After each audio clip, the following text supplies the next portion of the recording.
يلا بقى نسيح زبدة الخزين بقى بتاعت السنة.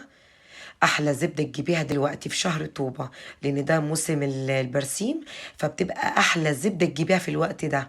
انا جايبة زبدة جاموسي، جبت 4 كيلو وقلت اسيحهم قدامكم وتشوفوا الخطوات معايا.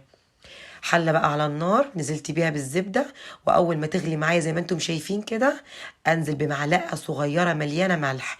يعني كل كيلو زبدة ليها ربع معلقة صغيرة ملح، بتزودي حسب عدد كيلو الزبدة اللي انت جايباها.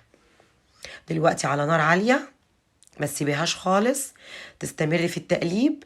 اول ما تعلى معاكي كده على الحلة، تقومي مهدية النار وترجعي تعليها تاني، وانت مستمرة في التقليب، اوعي توقفي عشان ما تتحرقش منك. دلوقتي بعد ما خدت غلوتين معايا، هديت النار وبرضو هستمر في التقليب. اوعي تسيبيها خالص دلوقتي، تفضلي تقلبي دلوقتي لغاية ما الريم ده كله اللي على الوش يهدى تماما، وانا مستمرة في التقليب. ودلوقتي هديت النار، خليتها شمعة شمعة، تقعد من ساعتين، ممكن تقعد 3 حسب نوع الزبدة اللي انت جايباها. بس بصراحة هي ما طولتش معايا، من ساعة، ساعة ونص، ساعتين بالكتير تلاقيها خلصت. دلوقتي خلصت معايا، كنت مهدية النار عليها تماما عشان اطلع بقى المرتة.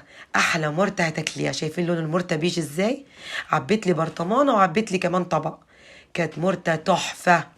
والزبدة كمان تحفة، لونها كده اصفر مخضر كده، شايفين اللون؟ خطير. يعني ده يدل ان دي زبدة اصلية بصراحة. انا جبتها من واحدة اسمها ام يوسف شفتها على جروب على الفيس، بصراحة عجبتني جدا من الزبدة بتاعتها، وقلت لازم اشكر فيها واقول لكم على اسمها، عشان اللي نفسه يجيب زبدة حلوة يجيب منها، واللي عايز رقمها او اللينك بتاعها يبعت لي. دلوقتي بعد ما جمدت، شايفين شكلها عامل ازاي؟ تحفة.